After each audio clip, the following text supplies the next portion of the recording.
yang masih punya idealisme sebagai seorang cendekiawan atau intelektual yang kemudian bereaksi terhadap hal ini. Mengatakan, wah ini yang terjadi ini adalah proses manipulasi sejarah. Proses manipulasi sejarah. Ini gaya-gayanya nih gaya-gaya khas Orde Baru betul. Jadi negara ingin menjadi produsen tunggal yang memproduksi pengetahuan dan wacana. Ketika ada reformasi kan mulai orang mempermasalahkan itu doktrin Orde Baru film G30 SPKI kan banyak bohongnya ya kan. Menurut lu Pak Prabowo happy nggak sama langkah Bang Fadli untuk menginisiasi ini? Ini kita tebak-tebakan kusut aja. Menarik tuh. Menurut lu gimana? Ya ini kan pasti kreativitas seorang menteri.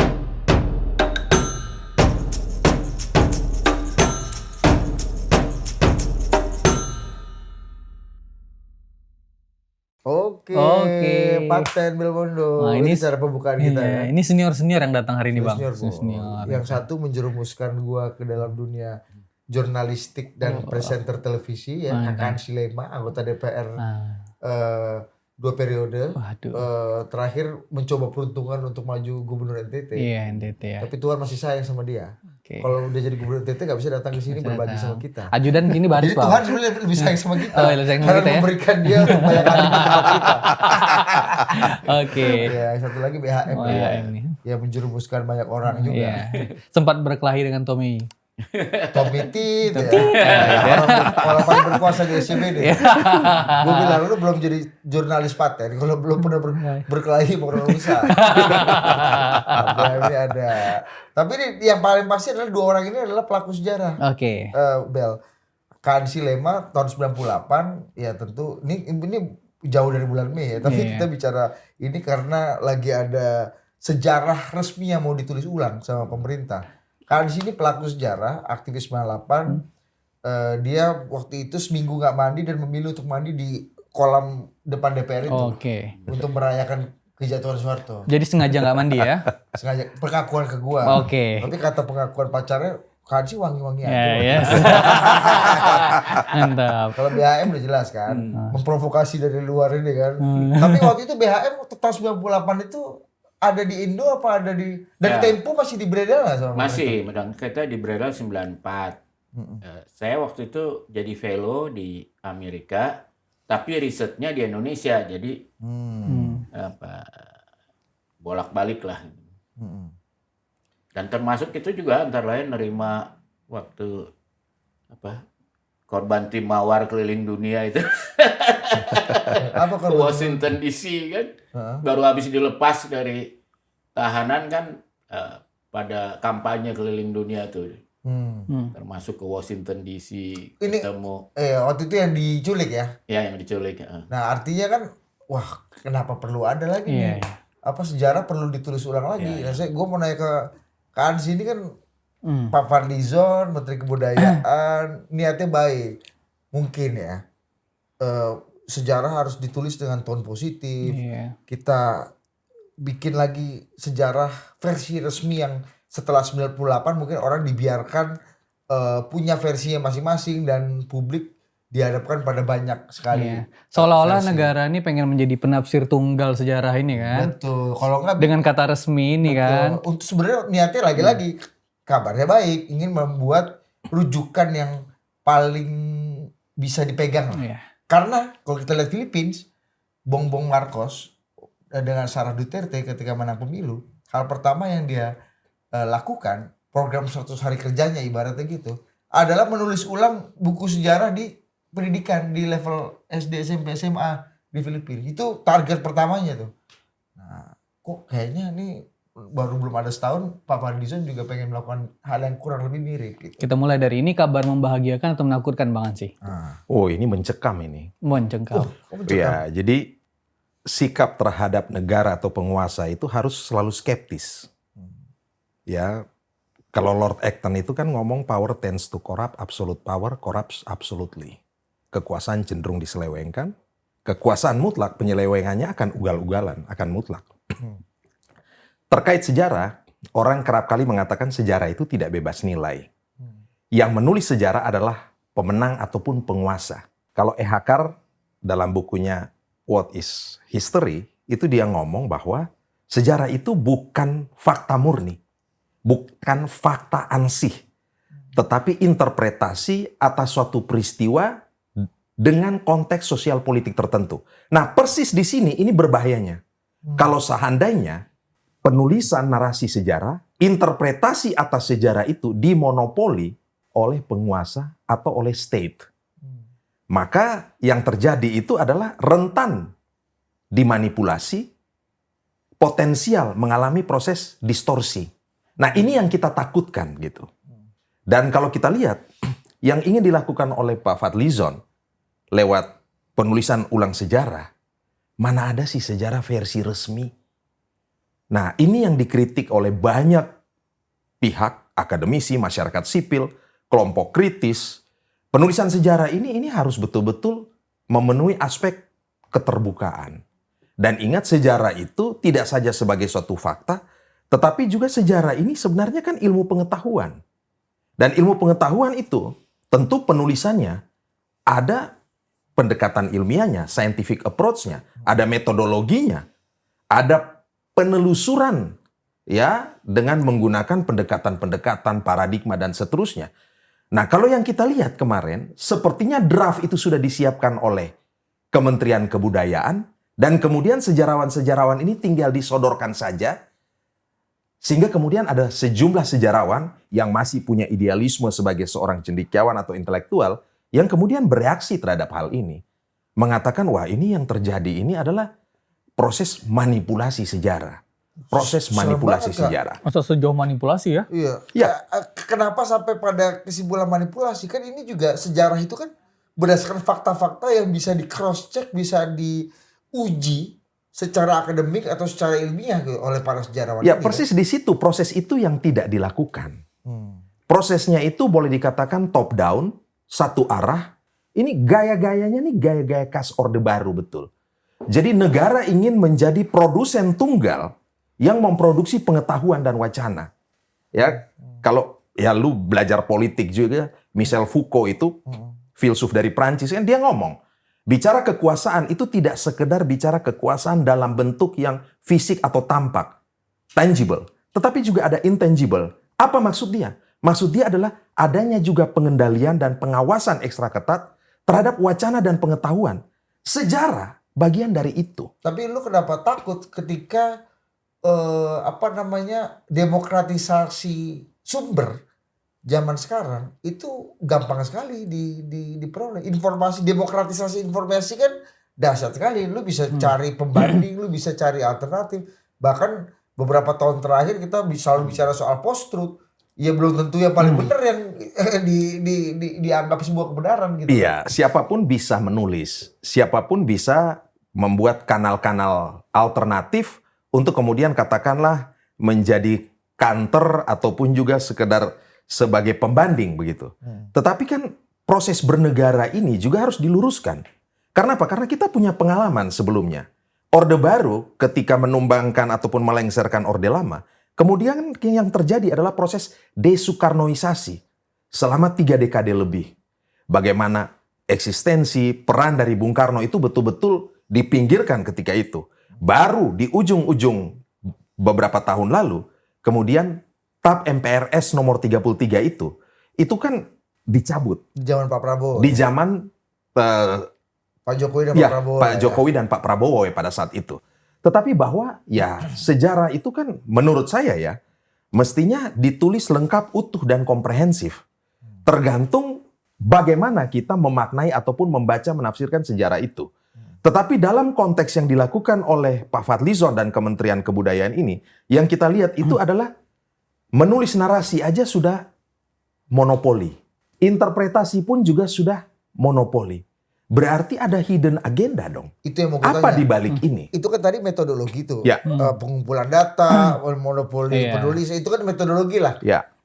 Hidden agendanya, nawa itunya, indera penciuman Anda menciumnya apa? Salah satu aspek yang ditolak ataupun dikritik oleh masyarakat sipil, ya, antara lain itu adalah misalnya soal dehumanisasi, pemerkosaan massal yang terjadi sekitar Mei menjelang seminggu sebelum Pak Harto lengser. Itu yang menjadi persoalan. Dianggap bahwa itu aib bangsa, jadi tidak perlu ditulis. Menurut saya, itu itu memilukan, itu membuat kita prihatin. Tetapi namanya luka bangsa itu, luka itu harus kemudian juga bisa dimaknai sebagai sebuah narasi kritis yang membuat kita tidak lagi melakukan hal itu. Kalau Bung Karno itu dia kutip Otto Bauer dan dia kutip Ernest Renan, dia katakan bangsa itu kan dibangun di atas imajinasi kolektif bersama. Dan imajinasi kolektif Indonesia itu adalah penindasan, ya kan? Nasib ini ya. Kesamaan nasib dan seterusnya. Dan kemudian dari situlah kemudian muncul perlawanan untuk tidak mau lagi dijajah. Jadi ada cerita pilu, ada luka bangsa, tetapi kemudian luka ini bukan kemudian membuat kita menjadi semakin terpuruk atau terus menyalahkan begitu. Tetapi ya namanya sejarah, ya itu sejarah ya harus ditulis. Tetapi bahwa kita generasi hari ini dan juga generasi masa depan tidak mau untuk melakukan hal-hal itu lagi. Jadi narasi progresif, narasi kritis itu yang harus dimaknai supaya luka bangsa itu tidak membuat kita tuh maksudnya saling terpecah atau mau terjebak pada kesalahan yang itu. Ya gimana kita mau memaafkan sejarah kalau hal itu aja tidak ditulis dan seolah-olah tidak diakui. Dan orang mengatakan ini korbannya masih banyak loh yang hidup, masih ada loh begitu. Sepertinya negara kayak tidak menghargai mereka. Dan seolah-olah penulisan sejarah ini hanya dari perspektif negara yang Pak Fadli ini kan 98 kita tahu posisi politiknya dia ada di mana kan begitu. Gue ngobrol Bondo gak tahu tuh. Bukannya beliau juga kalau memang betul narasi luka aktivis. bangsa itu menjadi penting gitu ya, kenapa Pak Fadli nggak punya kesamaan perspektif kayak Bang Ansy gitu kan melihat itu? sama-sama nih, ada Kan di aktivis. 98 ini aktivis. Ya, Fadlison benar aktivis, tapi saya kira Mas BHM bisa juga memberikan penjelasan. Kawan dia Tapi soalnya. aktivis, tetapi beliau bukan aktivis 98. Kenapa saya katakan bukan aktivis 98? Karena Fadli itu memang lahir, tumbuh dan berkembang dibesarkan oleh rezim totaliter Orde Baru. Yang disebut aktivis 98 atau gerakan mahasiswa 98 itu adalah yang mengambil posisi mengkritik Orde Baru, yang mengambil posisi berhadap-hadapan. Jadi gerakan mahasiswa 98, aktivis 98 itu mengambil posisi sebagai oposan. Oposisi biner secara total berhadapan dengan rezim totaliter Orde Baru. Dan Fadli tidak pernah bersama kami. 98 itu berhadap-hadapan. Berhadap-hadapan bersama Adian Napitupulu, berhadap-hadapan sama Masinton Pasaribu, ya kan begitu. Dan juga teman-teman PRD seperti Budiman dan kawan-kawan, walaupun waktu itu Budiman kayaknya lagi di dalam ya. Tetapi dia tidak pernah bersama generasi 98. Bahkan pada saat itu setelah tamat dari UI, Bung Fadli itu menjadi anggota MPR RI. Masuk lewat jalur utusan golongan.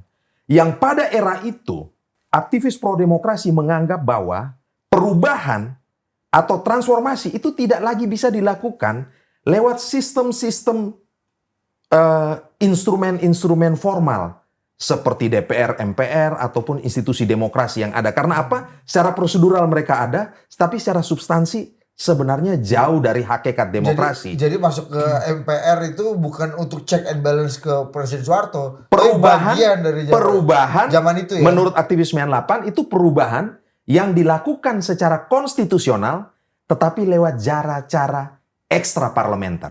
Karena sudah tidak ada kepercayaan terhadap rezim. Ini rezim totaliter Orde Baru loh. Tempo itu dibredel. Gimana kebebasan? Dibredel. Ya kan? Orang mau bersuara nggak bisa. Kontrol ekstra ketat. Jadi ya memang.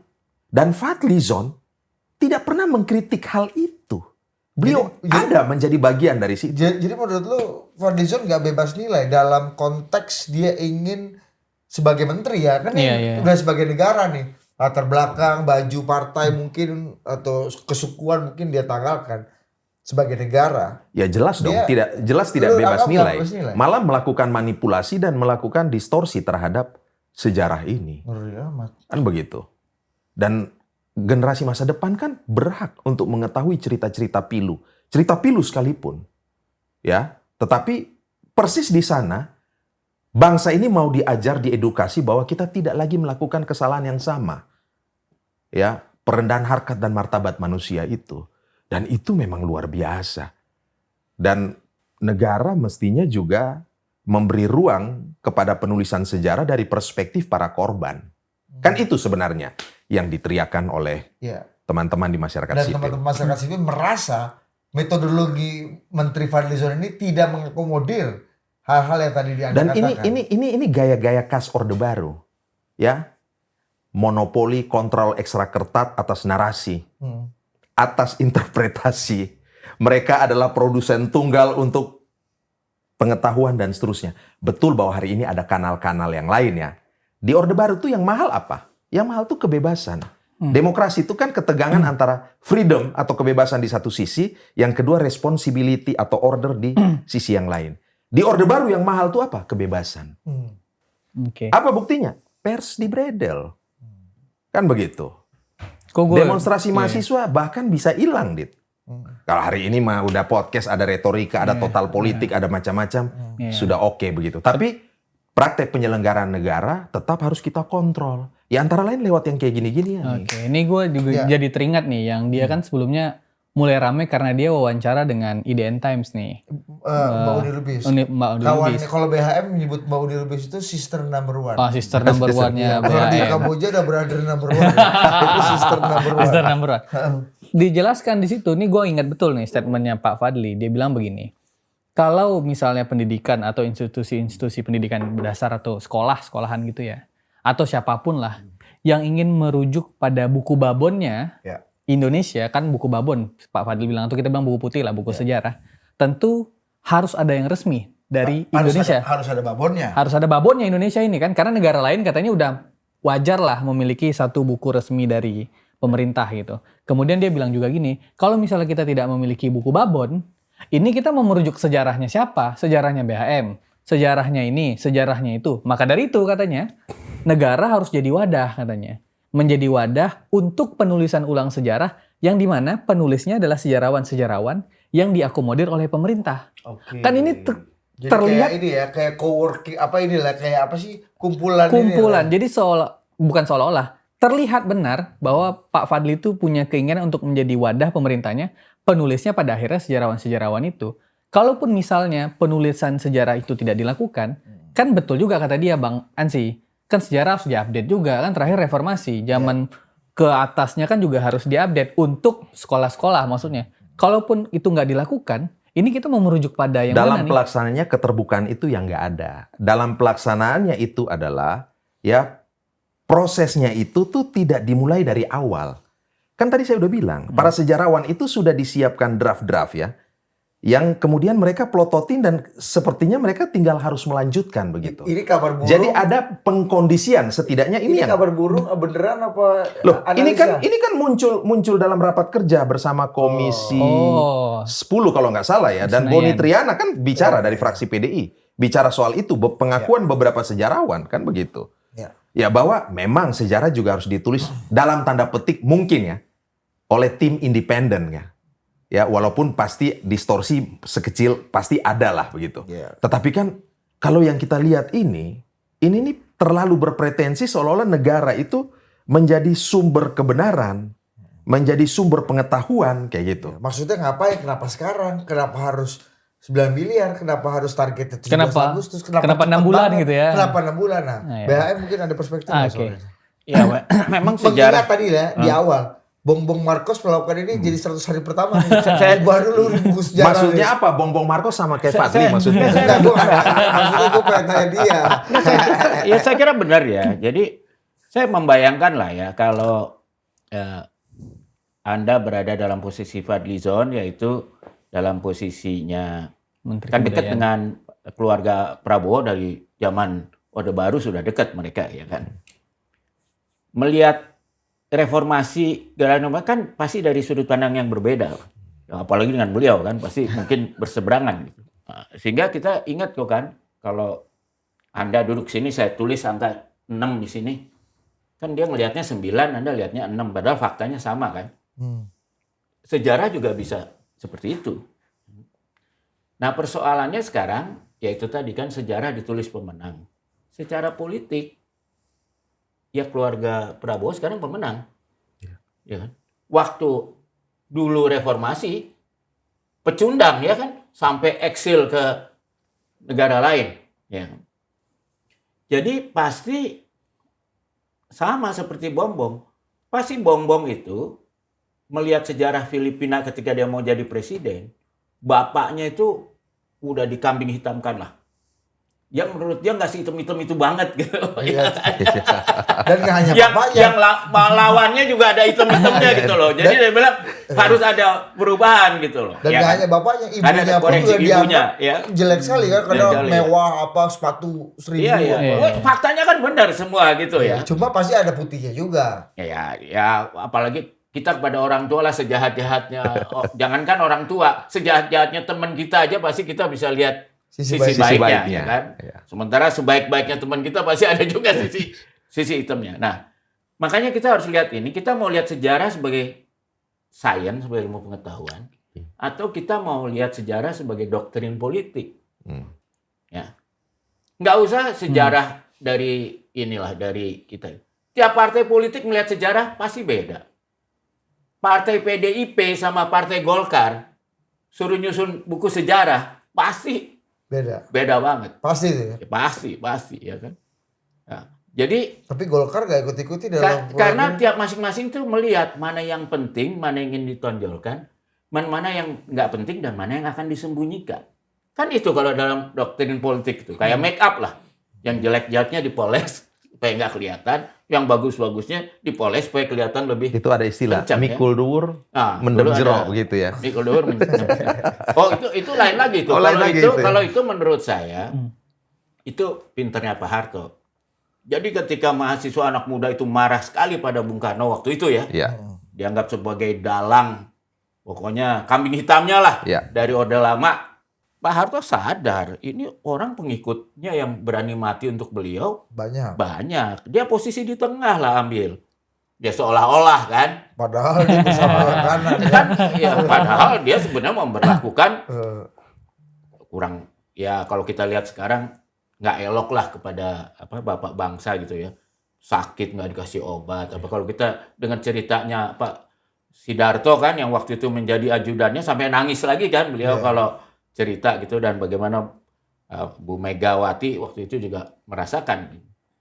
Sehingga ketika ada reformasi, dibalik ini kan semua. Ya. Kita bacalah ketika ada reformasi kan mulai orang mempermasalahkan itu doktrin kode baru film G30 SPKI kan banyak bohongnya ya kan. Lalu ada semua yang dituduhkan pada Bung Karno itu kan juga banyak yang nggak benar gitu. Nah sekarang kira-kira sama lah. Kira-kira nih Fadlizon sebagai bagian dari kelompoknya Cendana lah waktu itu. Yang di awal reformasi dianggap pecundang. Ya, karena dia Cendana kan udah ikut Cendana lah waktu itu. Meskipun Pak Prabowo dan Cendana juga pekong waktu itu pecah kongsi kan. Iya, justru itu. Dia mau ambil posisi di tengah saya kira. Karena ada peluang itu. Karena saya nggak tahu ya. Kalau kita sih zaman itu tahu lah. Sebetulnya antara Prabowo dengan keluarga Cendana berantem waktu itu. Ya kan? Tapi bagi kepentingan politik saat itu, nggak peduli lah mereka berantem atau nggak berantem, disatuin aja sebagai common enemy yang harus dipecundangin gitu loh. Nah makanya kita mau lihat dari mana? Pasti nggak ketemu tuh kalau sejarah yang murni ilmuwan, tiap hari diubah. Begitu ada fakta baru, ya kan? Ada temuan baru, tahu-tahu ketemu dokumen, diubah harus gitu loh, dan harus dinyatakan.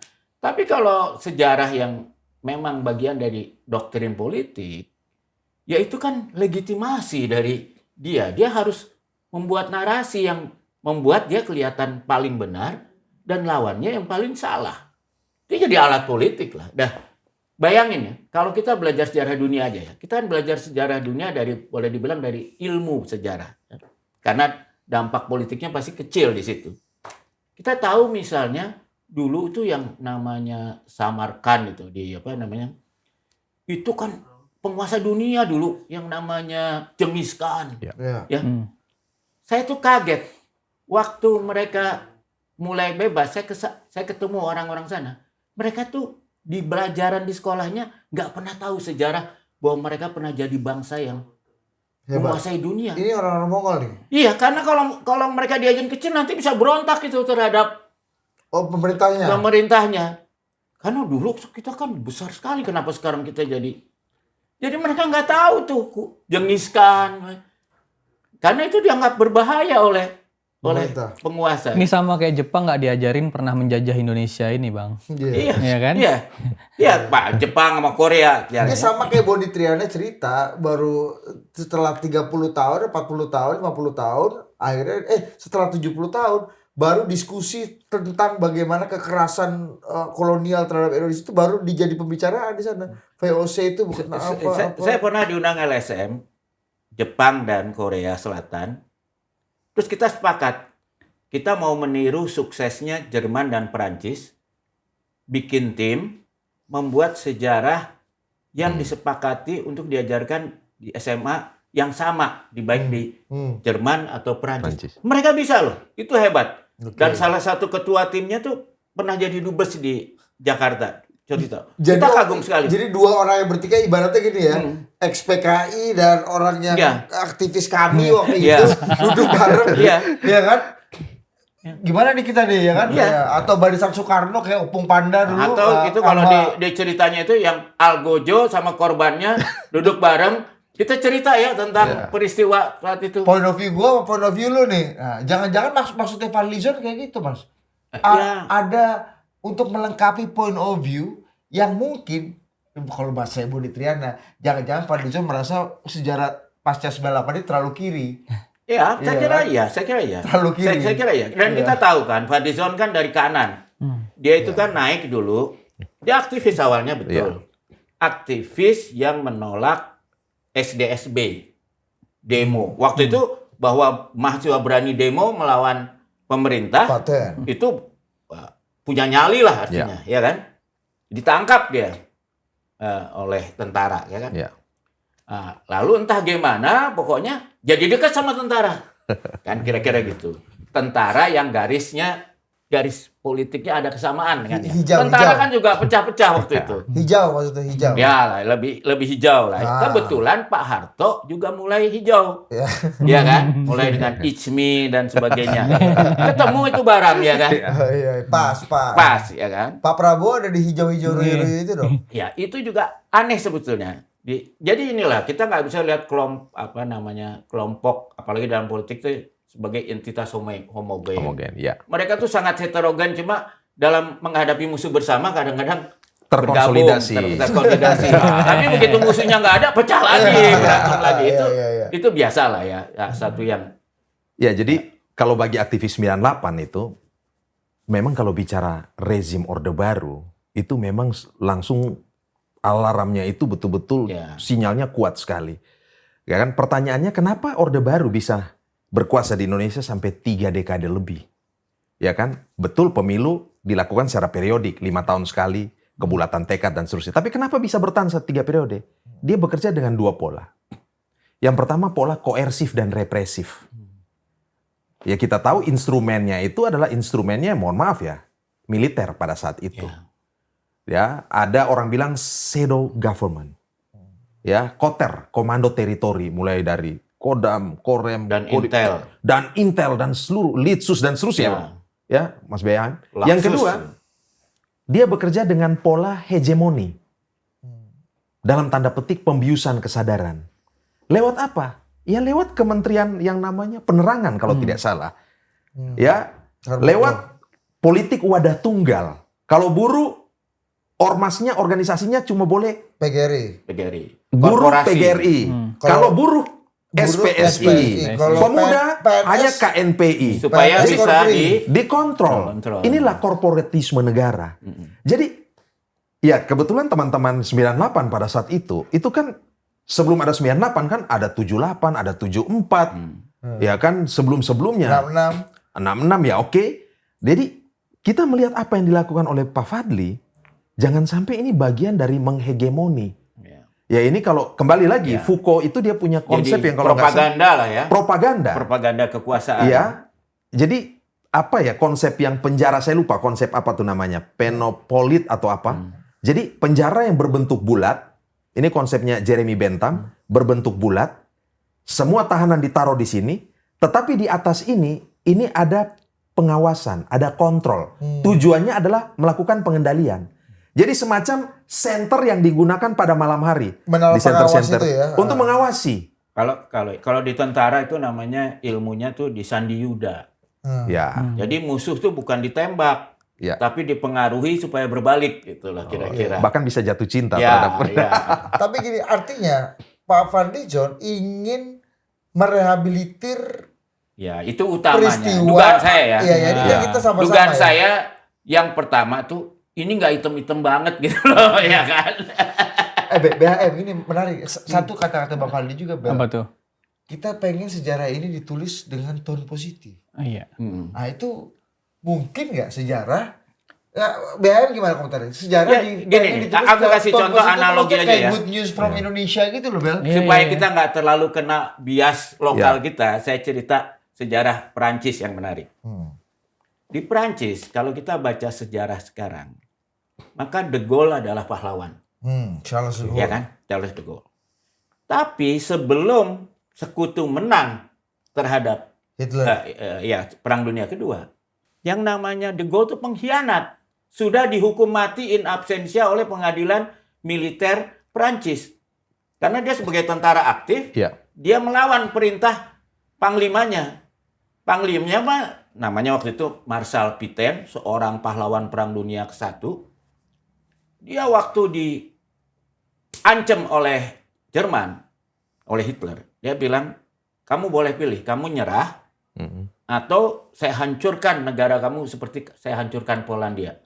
Warsawa waktu itu dihajar oleh itu jadi hancur, cur gitu loh. Nah, Marshal Pétain ini tentara murni. Zaman itu biasa kalau perang, kalau menang, nyerah, yang satu takluk, pakai syarat-syarat, perjanjian, ya udah mengakui gitu. Ya, sebaliknya, Pétain bilang, dulu saya menang lawan Jerman, sekarang saya kalah kuat secara militer.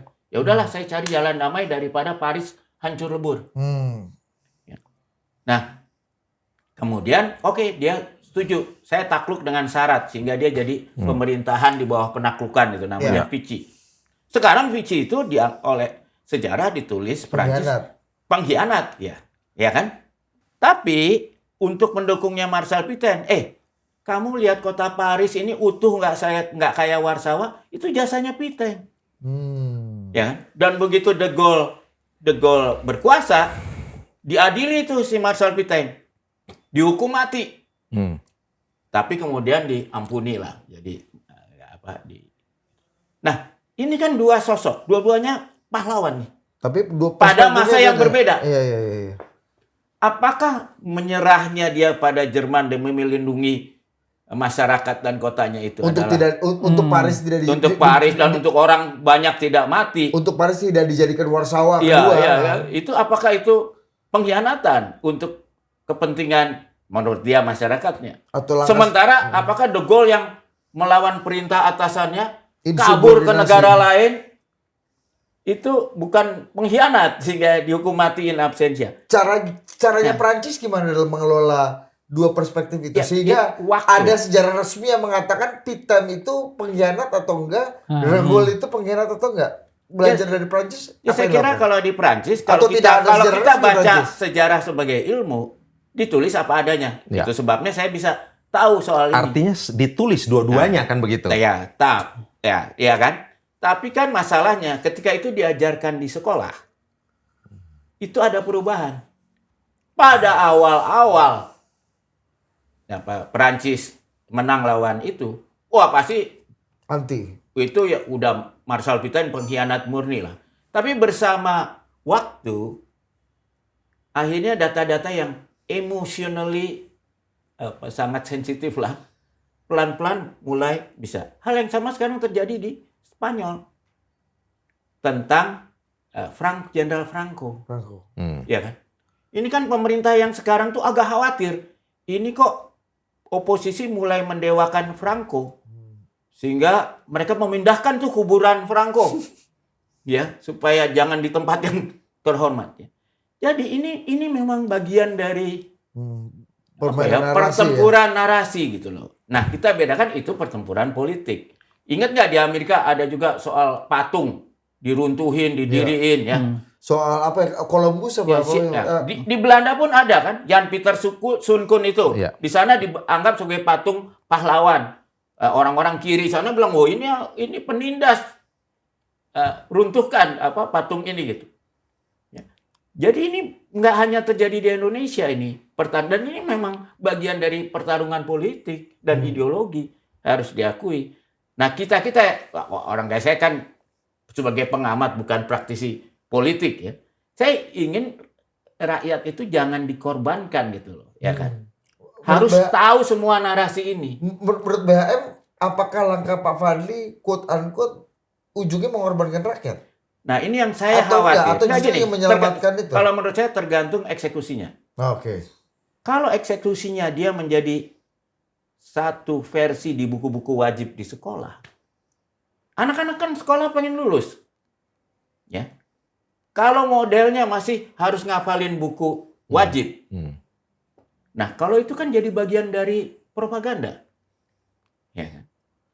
Tapi kalau di dalam bukunya itu dijelaskan juga ada versi ini, versi A, versi B, versi C. Lalu anak-anak diminta dan dinilainya bukan berdasarkan ketaatan pada hafalan, ya kan? Tapi pada logika dia gitu. Nah, itu bisa. Tapi kan guru kita nggak punya kemampuan seperti itu. Ini masalah eksekusi lagi. Apalagi kan mereka maunya ditulisnya yang cuma pakai multiple choice saja kan. Ya, ini gue jadi teringat kalau di buku sejarah sekolah itu, kalau kita ingat lagi ya, Pangeran Diponegoro adalah pahlawan. Sedangkan kalau pakai perspektifnya orang Belanda kan Pangeran Diponegoro ini terhitung anarkis. Karena melawan VOC saat itu. Maksud gue ada pertanyaan jadinya. Apakah perspektif Belanda juga dimasukkan dalam buku sejarah atau menggunakan perspektif kita aja? Iya, betul. Bahwa Pangeran Diponegoro adalah pahlawan. Dan itu perspektif, apakah semua perspektif Belanda itu salah? Iya, kan belum tentu juga. Belum tentu salah. Makanya sampai akhirnya para pendiri bangsa bisa mengenyam pendidikan kan karena ada. Saya kasih contoh yang paling gampang nih. Kita kan nggak tahu kamu ya. Saya paling nggak waktu sekolah diajarin Jalan Anyar Panarukan itu Dendels. dibangun oleh Dendels, kerja paksa, kerja rodi. Ya kan? Tapi sekarang kita bisa baca dokumen di Leiden mengatakan, loh nggak mungkin Dendels itu memaksa orang kerja rodi. Dia itu aktivis anti-slavery. Jadi ternyata ada juga tanda buktinya. Dia bayar itu bupati-bupati yang mempekerjakan rakyatnya. Kan dia bukan nyuruh rakyat langsung. Dia kan nyuruh bupati. Mandor lah ya. Bikin jalan, ini duitnya. Ternyata bahwa duit itu nggak sampai ke orang yang ngerjain jalan. Yang salah siapa? Nah, kita dalam sejarah ingin ngajarin apa? Tapi karena pada waktu, paling nggak ketika saya belajar sejarah di SD, waktu itu kita proses nation building-nya masih menggebu-gebu ya. Dan saya bisa memahami lah, Bung Karno dan para pendiri bangsa itu ingin membangun suatu etos baru. Nasionalisme. Karena bayangin, kalau orang Indonesia yang waktu itu pergi ke Belanda, mereka tuh minder. Kok negara sekecil ini, separuh dunia jauhnya, bisa menjajah Indonesia yang begitu luas. Penduduknya berapa ratus kali lipat. Kan Belanda itu nggak ada se-Jawa Barat. Penduduknya nggak ada 1/10 kita. Harusnya dipimpin Mardhani Mulyadi di situ. Kok bisa menjajah? Kan itu menimbulkan minder ya. Itu kan udah minder. Wah, apakah kita memang bodoh-bodoh, penakut-penakut gitu kan? Tapi BHM gini kan, kalau BHM bilang kan, di awal-awal kemenangan De Gaulle dan kekalahan Hitler Jerman, waktu itu Marshal Peter jadi bulan-bulanan dianggap orang yang paling pengkhianat, celah. Tapi seiring waktu ada perspektif lain yang mungkin bisa diterima dan menjadi kebenaran bersama di sana. Ini kan apakah, tapi kan seiring waktu, apakah sebenarnya sejak konteks 98 ya kan sih ya, apakah kita sudah cukup waktu untuk bisa memutuskan itu? Kayak Gus Dur kan selalu bilang, Gus Dur kok ngapain keluarin dekret, Gus Dur ngapain gini Gus Dur. Biar nanti sejarah aja yang akan menghakimi saya. Ya. Saya nggak mau membela diri saya. Dan menurut saya gitu. seharusnya memang pemerintah jangan Sekarang belum cukup. jangan menyatakan ini sejarah versi pemerintah, jangan. Ya. Pemerintah itu fasilitator aja. Ya. Semua sejarawan silahkan kumpul, silahkan Difasilitasi. sendiri. Dan itu bisa kok. Saya waktu di Dewan Pers, kita juga bilang kita nggak pernah bikin peraturan tuh nggak pernah. Create peraturan, jalankan, enggak. Kita kumpulin semua stakeholder, kita ada masalah gini, kita perlu kesepakatan bersama. Ayo duduk, berapa kali ketemu sampai ada kesepakatannya. Jadi prosesnya. Jadi kita tuh tidak mengatakan harus begini-begini. Kita bilang kita punya problem. Ya. Dan itu Kita takes time kan? Artinya 6 bulan. Enggak. Oh iya, nggak apa-apa. Target versi Ya. Fadlizon ini rada nggak mungkin dalam. Jadi Ya, karena ini ngejar target 17 Agustus. Iya. Kan? Ya, jadi kan satu soal ada penulisannya, satu soal ada interpretasi atas narasi yang ditulis, kan begitu. Ya. Dan ini bahan di kurikulumnya itu Dan di bahan di sekolah itu yang paling kurikulumnya, penting. jalankan kan gitu. Eksekusinya Ya, tadi. eksekusinya kan Ya. gitu. Nah, kalau dalam penulisan narasi ini sudah dipotong-potong, kan berarti ada yang hilang kan. Nah, jadi penulisan narasinya, faktanya satu hal, interpretasi atas narasi ini satu hal yang lain, dan eksekusinya ini tiga-tiga ini harus jalan kan begitu. Itu poinnya. Saya hanya bisa mendukung ya. Kalau eksekusinya kira-kira kayak gini. Tahu-tahu kita ada 3 versi nih. Ya. Katakanlah kejadian 98. 3 versi lah main aksi. Oke. Di dalam buku di SMA itu 3-tiganya dikasih. Terus nanti tugasnya orang belajar, kamu baca ini, kamu riset sendiri, Ya. kamu bikin bagaimana pendapat kamu. Wah, kalau kayak gitu, Nah, itu bagus banget. Itu kan berarti ada keterbukaan, Ya, satu, dan ada critical transparansi, thinking, ya. ada critical thinking, ada apa ya, partisipatoris lah, peran-perannya kan Ya. partisipasi. Jadi bukan dimobilisasi yang sifatnya top down. Iya, dan Kan mengatakan begitu oleh negara. ini kambing hitam, ini yang baik, ini good Ya. guy, ini bad guy. Kan itu masalahnya. Kalau sebagai politik kan mengatakan this is the good guy, this is the bad guy. Gitu kan. Sejarah itu begitu. Ya. Kalau sejarah politik. Tapi kalau sejarah yang ini enggak, there's no good guy, there is Ya. no bad guy. Kita semua bangsa Indonesia, ada yang ngambil keputusan gini, ini alasannya, ini alasannya gitu kan. Dan kalau dalam politik tentu itu diambil sepenggal-sepenggal ya. Ketika kalau saya jadi revolusionary Prancis, ya kata-katanya Maria Antoinette kan bilang kalau rakyat kelaparan nggak punya roti kasih cake katanya. Wah, itu kan bahan untuk viral kalau zaman sekarang ya. Bahan untuk buat orang marah dan turun ke jalan untuk melawan, itu efektif sekali. Tapi itu kan ya itu bagian dari politik lah. Iya. Bang Fadli juga bilang begini, Bang. Kita juga ingin memperbaiki bahasa kita nih bangsa yang terjajah. Kita mau menghilangkan istilah kolonialisme kata dia. Supaya kita lebih percaya diri katanya. Kan kalau bangsa Mongol dikasih kepercayaan diri berontak. Kalau kita nggak pede ya, ini gimana nih? Ya kalau menurut saya itu kan kita harus belajar fakta ya. Begini, kita tuh hanya bisa memperbaiki diri kalau kita mengakui kelemahan kita. Kalau kelemahan aja kita nggak akui, gimana kita bisa tahu memperbaiki diri? Ya. Pertama, dulu kenapa kita bisa dijajah? Harusnya kan begitu. Oh, kita nggak bersatu. Ya. Kan gitu harusnya. Bukan dulu kita nggak dijajah. Wah, itu namanya membohongi diri sendiri. Makanya kemudian baru ada imajinasi kolektif. Ya. Persatuan dan kesatuan itu yang membuat bahwa kita yang tadi ditindas, mengalami proses dehumanisasi itu, kemudian bangkit melawan, ya memerdekakan kemerdekaan Indonesia. Tetapi bahwa cerita-cerita mengenai penindasan, praktek dehumanisasi itu kan tetap harus disampaikan. Put all things on the table kan begitu. Itu tadi makanya. Jadi jangan semuanya yang serba manis, jangan semuanya yang serba bagus. Nah, dan kan black begitu. and white. Nah, kalau kata dia kan, kalau kata Pak Menteri, Iya. sejarah harus ditulis dalam tone positif. Jadi kayak semacam good news from Indonesia gitu loh maksud gua. Iya. Semua yang baik-baik aja supaya kita punya kebanggaan. Itu yang tadi saya katakan. Menurut lu Luka gimana? itu juga bisa memunculkan narasi kreatif, bahkan narasi progresif dan narasi yang konstruktif. Tidak selalu luka itu membuat disintegrasi bangsa. Luka tuh Tidak. kabar buruk pasti kan. Luka itu juga bisa membuat orang mengalami proses apa ya? Proses pemurnian, sehingga kemudian orang tahu bahwa kita tidak lagi, bangsa kita tidak boleh lagi melakukan kejahatan-kejahatan kemanusiaan ini. Kan begitu. Jadi belajar dari masa lalu untuk menghadirkan masa depan yang jauh lebih baik. Ya. Jadi luka itu pun juga sebuah cerita yang positif saja. Ya, jangan kita sampai kayak Rusia juga. Ya. Perang lawan Ukraina diganti buku sejarahnya bahwa Ukraina itu nggak pernah ada katanya. Iya kan? Dia selalu bagian dari Rusia. Iya kan? Iya.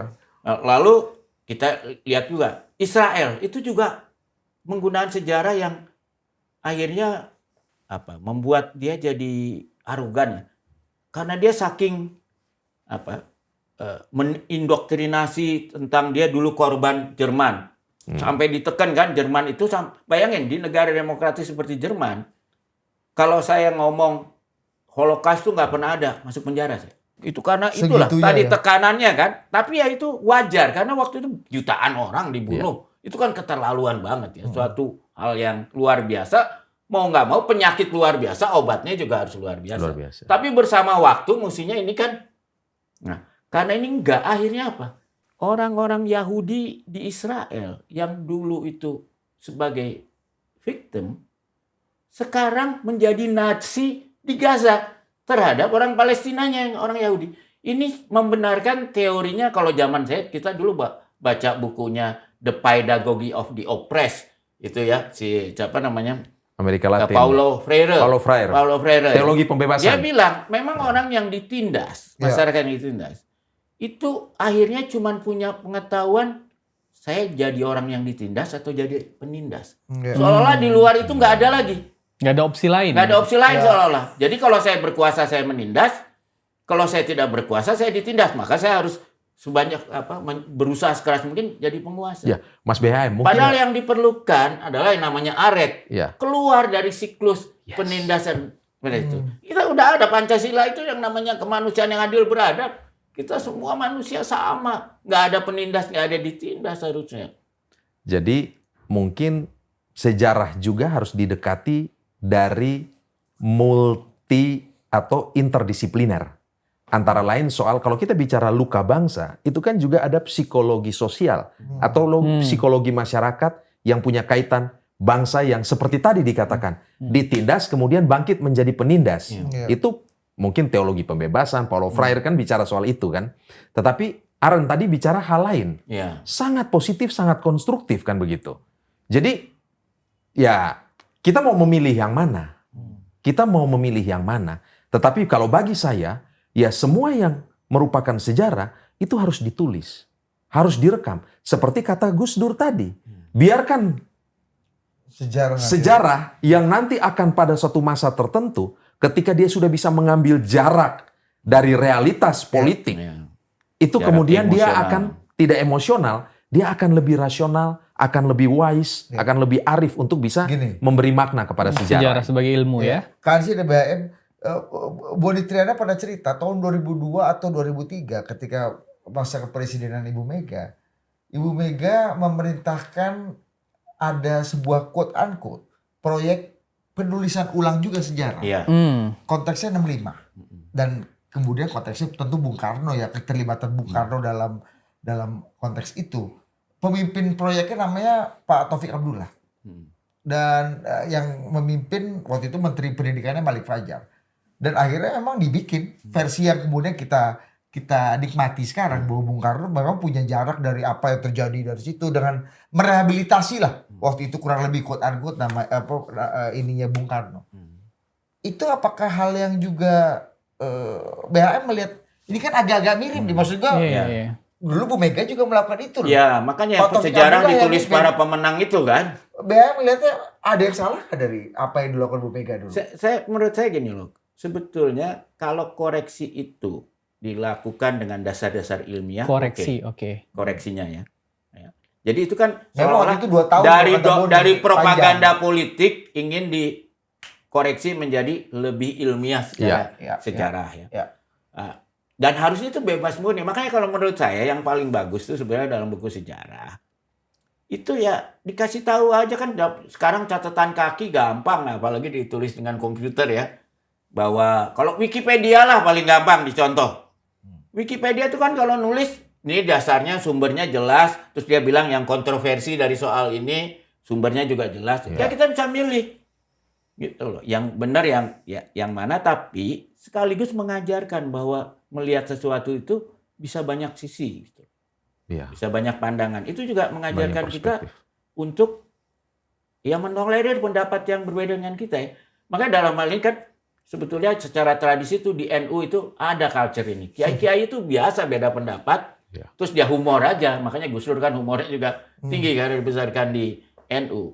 Ya, jadi ya udah kalau kita beda pendapat ya udah kita humor aja. Gitu. Apa yang dilakukan Bu Mega pada tahun 2002 dulu itu menurut BHM juga bukan langkah yang salah dalam mencoba untuk kalau saya pribadi. Perintahnya dari Menteri Pendidikan. Kalau menurut saya pribadi harusnya yang nyusun kurikulum sekolah itu nggak harus nunggu pergantian regime. Harusnya tiap hari sejarah itu dievaluasi, diperbarui gitu loh. Supaya makin lama makin akurat karena jarak emosional juga makin berkurang. Tapi ini kan terkait pencetakan buku, kurikulum yang pasti. Sekarang kan nggak usah dicetak buku. Rumit ini BHM administrasi. Sekarang kan nggak harus di dicetak NTT buku. kan masih pakai buku di kampung beliau. Kan udah ada, itu bisa E-book ditaruh. nggak bisa di sana. Ditaruh di belum bisa sebanyak di sini kan pasti e-book gitu kan. Bukan, itu kan ada program pemerintah. Ditaruh di website, hak ciptanya dimiliki pemerintah. Siapapun mencetak gratis. Silakan.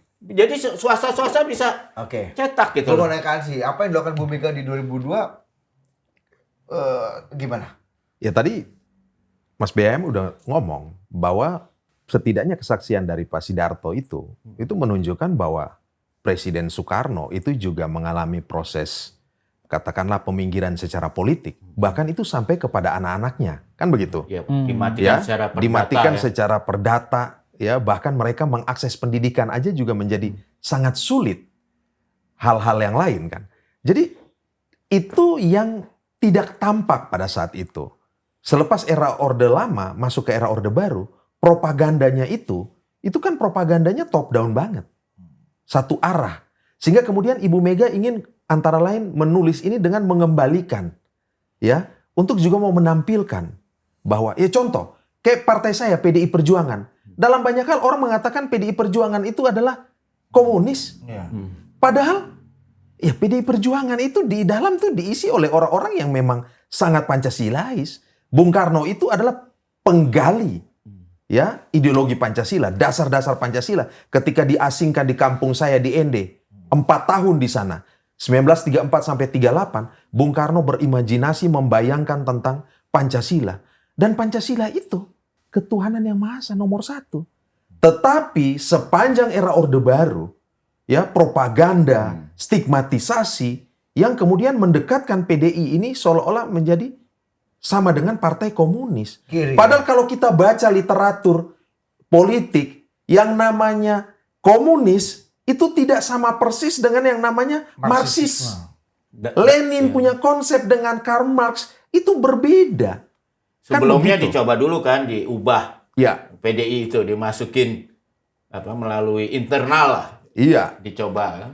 Ya, jadi tetapi satu hal bahwa yang kalau sebagai aktivis 98 kami membaca Orde Baru, kami melihat Orde Baru itu rezim totaliter. Kak, jangan-jangan Fadlizon juga pengen punya niat yang sama. Iya betul, maksud gue ini. Kalau misalnya Bu Mega kan nggak adil nih Bung Karno nih. Kita bagusin gitu ya? Iya, bukan kita bagusin, kita tempatkan di tempat yang lebih pas. Itu dia. Salah satu yang menjadi kontroversi. Salah satu yang menjadi kontroversi yang menjadi catatan ya terhadap penulisan ulang sejarah ini adalah soal pemerkosaan massal itu. Jadi soal itunya, pemerkosaan itu yang seolah-olah mau dihilangkan. Nah, itu persis di situ kemudian yang bersuara itu bahkan bukan orang politik dalam pengertian partai politik saja, tetapi aktivis, mereka kaum feminis, ya, kemudian ke akademisi, mereka bersuara. Jadi mereka melihat bahwa ini ada kepentingan apa di balik itu. Waktu itu kan itu yang kita katakan ada represi. Ya, ada represi yang dilakukan. Kalau dibilang oknum, tapi oknumnya kok banyak banget. Dan kelihatannya sistematis kan begitu. Ya, Pak dan Fadli kekerasan itu kan punya dua makna. Kekerasan yang dilakukan oleh individu tertentu. Dan kekerasan itu bisa juga yang orang bilang violence by omission. Dia tahu kekerasan terjadi, tetapi membiarkan hal itu terjadi. Itu kan juga Human right Iya. problem. problem dalam human rights kan begitu. Iya, ini sebenarnya Pak Fadli ini kan perdebatannya waktu pemerkosaan itu kan kata massal atau tidak massal kan. Kita kan saya juga sebagai yang membaca berita sehari-hari melihat Pak Fadli, perdebatannya jadi arahnya jadi makin lucu. Kenapa nggak Pak Fadli itu kan bilang ini nggak massal. Kalaupun massal, faktanya mana, datanya mana, jangan sampai ini hanya isu-isu belaka saja katanya. Sehingga dia cukup bersikeras tuh kan. Makanya jumlahnya kayaknya 20. Apakah 20 masuk kategori massal apa enggak gitu kan jadi debatnya teknis sekali. Debatnya jadi teknis gitu. Nah, kalau Budi Triana nanti bagus sekali. Apa tuh? Kuncinya gini, Bos. Mau data, mau bagaimana metodologi. Pak Fadli harus bicara dan berpikir dengan empati. Ya. Empatinya yang agak defisit dalam konteks keterangan ini ya. Maksud gue, lu empati. Oke lah data. Kita debat nih masalah apa enggak nih dalam kategori threshold masalahnya sebenarnya kan nggak ada empati kan Dan itu dalam konteks itu ya. Itu traumatik loh. Betul. Itu traumatik. Dan bahkan banyak saudara-saudara kita, Betul. ya, warga negara Indonesia dari keturunan Tionghoa, Ya. yang kemudian banyak sekali meninggalkan Indonesia untuk kemudian dalam tanda petik menyelamatkan diri. Karena sangat traumatik. Sahabatnya Banyak BHM, sekali. Iya, sahabatnya BHM, Pak CW yang harus ke Gak usah gitu dulu Pak. Krisdato Wibisono. Ada dulu, ya dia kan anaknya sampai Iya, sekarang. Ya kalau menurut saya itu memang empati itu penting sekali ya. Makanya saya bilang, memang dalam penulisan sejarah itu menyangkut yang luka-luka emosional apa sebagainya itu harus hati-hati. Ya, hati-hati. Karena jangan korban itu jadi 2 kali korban. Ya. Kan kadang-kadang gitu, korban perkosaan itu kan dia merasa aib. Iya. Datang, melapor ke polisi, ditanya lagi. Bener nih, waduh. Empati. Udah mau lapor aja itu udah dihakimi dulu ya, dihakimi quote-unquote ya. Iya kan? Jadi makanya kan ada pelatihan khusus buat korban perkosaan atau pelecehan seksual, polisinya harus bagaimana punya. Tapi Jadi empati sama nih, untuk- nilai empati menurut BHM. Iya, jadi kalau untuk Itu kan perdebatan harusnya kata-kata yang nggak perlu gitu kan ya. iya kalau apalagi pejabat publik ya. Kalau Iya, pejabat publik kan harus Wise lah. harus paham lah suasana hati seperti apa kan. Tidak semua hal harus dikatakan pada waktu secepatnya kan. Ada yang Betul. Nah, ya dan Ngapain debat soal statistik dan ini seringkali kan masalah? gini, Nggak Mbak. gitu kan? Bahkan ada pemenang hadiah Nobel itu siapa ekonom itu dia bilang seringkali yang jadi masalah dalam informasi yang dianggap bisa menimbulkan kekacauan atau apa segala macam itu bukan informasinya tapi cara menyampaikannya. Jadi contoh yang paling gampang kan ada yang namanya teori fire in the theater. Kan dianggap kita nggak boleh langsung teriak panik, ada kebakaran di bioskop, orang panik lari, sebagian mati kinjek-kinjek ya. Iya. Padahal kan itu caranya. Kalau orangnya ngomongnya bukan panik, dia bilang, maaf bapak ibu ini kelihatannya ada kebakaran, mari kita bersama-sama dengan tenang, dengan apa. Sama, informasinya sama, ada api. Baris pertama dulu, baris Ya. kedua. Ada mekanisme kan? sama. Informasi sama, ada api. Tapi yang satu bisa mengakibatkan kekacauan, yang satu justru menyebabkan keselamatan. Iya. Ya, informasinya persis sama. Penyampaiannya. Tapi cara penyampaian. Makanya soal pejabat publik itu harusnya dilatih kali ya. Bagaimana Saya juga kadang-kadang tabiat juga Mas ya kan. Iya kan? Butuh jam terbang memang. Butuh jam terbang Iya. ya kan. Karena akhirnya jadi sayang gitu apa. Sesuatu yang nggak perlu diributin, dihebohkan jadi heboh. Tapi kembali ke niat baik, apa nawa itu niat baik, belum tentu baik atau buruk itu subjektif ya dan terserah Anda. BHM melihat nawa itunya Fadlizon ini Kalau saya sih ya mungkin saya ya udah bias kenal ya. Fadli ya. Saya bias merasa berdasarkan pengetahuan saya tentang latar belakang Fadlizon yang nggak beda sama bongbong itulah kira-kira. Maksudnya dia mungkin jangan terinspirasi dengan itu. Gitu. Karena saya merasa kalau kita kenal Fadlizon, dia memang memendam, merasa bahwa ada narasi yang tidak adil terhadap Prabowo.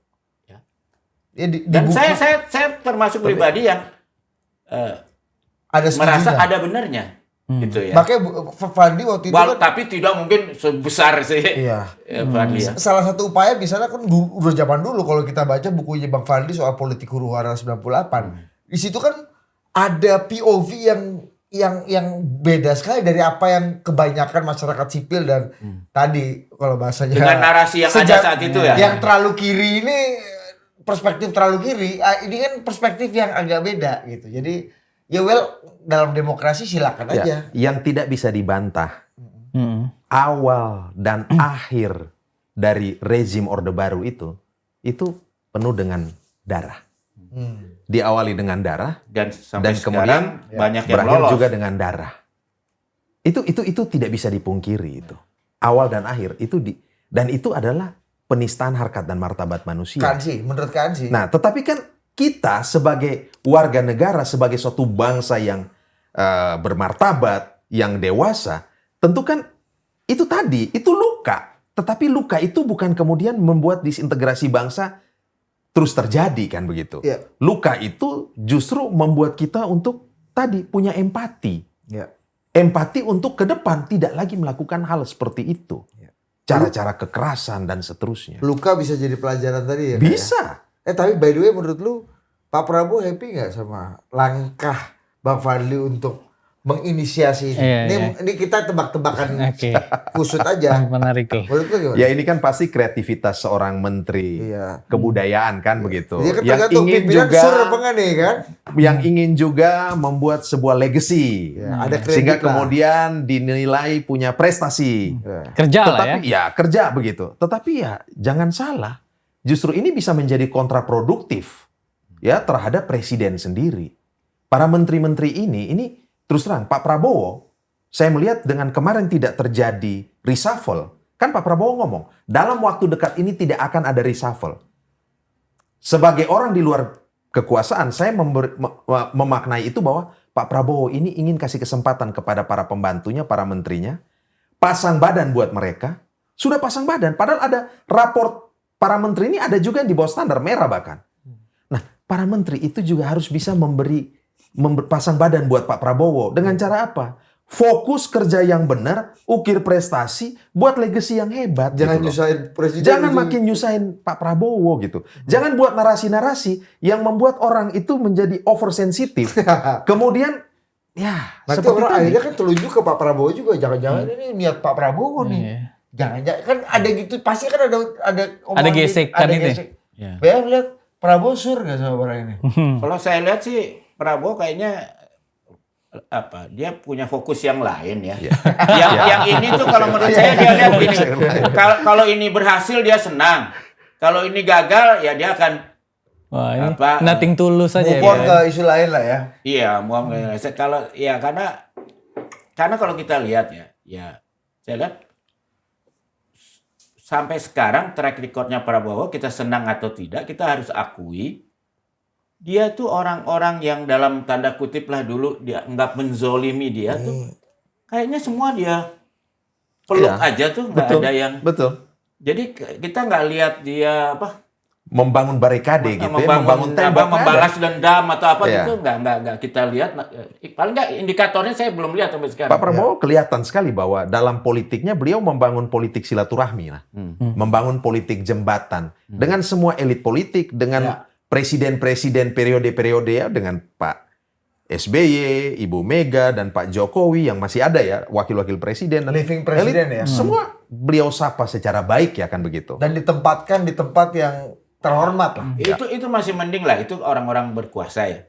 Ini senior-seniornya yang udah pensiun yang dulu ngomongnya seperti apapun, dia kelihatannya nggak melakukan balas dendam gitu, enggak malah Gimana dengan kayaknya move on aja gitu loh. Maksudnya gimana beliau memperlakukan Pak Wiranto, memperlakukan Pak Hendro, memperlakukan Pak Agung yang dulu secara head to head kan kita tahu berseberangan. Iya, termasuk Pak F yang dulu kan membuat dia di sidang dan segala macam lah itu ya. Kayaknya dia nggak.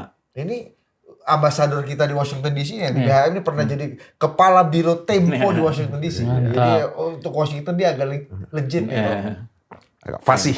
Terakhir nih, komentarin dong ambasador kita yang baru di Washington DC. Mas Indroyono. Indroyono Susilo. Dia kan bapaknya dulu duta besar di sana. Nah, ini ada menurut BHM nih yang kenal Pak Prabowo, ada hal sentimental juga nggak? Maksudku dalam pemilihan Mungkin nama. ya dengan Pak Susilo Sudarmannya kan pas senior dia di sana dulu ya. Dan sama-sama orang Banyumas Ya, dan Cilacap, juga Banyumas. ketika zaman reformasi Pak Susilo tuh termasuk pejabat senior yang Menko Polhukam waktu itu. Ya, zaman Orde Baru. Yang inilah berusaha di tengah lah gitu, enggak apa. Kalau di antara semua yang ada di situ ya. Dibanding Pak Domo atau Pak Beni gitu ya. Iya, dia bukan yang menzolimi Prabowo lah gitu kan.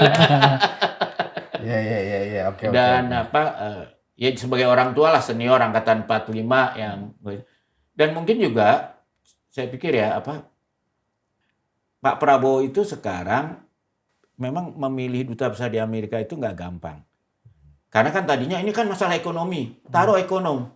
Tapi ekonom itu bingung ngadepin Trump karena Trump itu di luar fatsun ekonom gitu loh. Iya kan? Kayak pidato Bu Sri Mulyani. Ini bukan ekonomi nih. Ini nggak ada di pelajaran ekonomi. Nggak ada, gitu. pelajaran ekonominya nggak ada. Nggak masuk nih. Komputer hang. Iya, ya. Jadi saya kira mungkin yang dia dan sama lah seperti dia memilih menteri luar negeri. Sebetulnya kan Prabowo ingin handle sendiri. Makanya menteri luar negerinya kan bekas asisten pribadinya lah. Ya, kan? Ya menteri luar negeri Prabowo gitu. Iya, maksudnya. sebenarnya menteri Prabowo kan Prabowo. Saya kira dalam Kalau Pak Jokowi betul-betul butuh menteri luar negeri. Dia nggak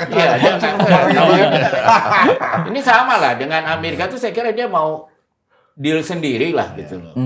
Pak Jokowi itu presiden merangkap ketua Bapilu Pilpres ini.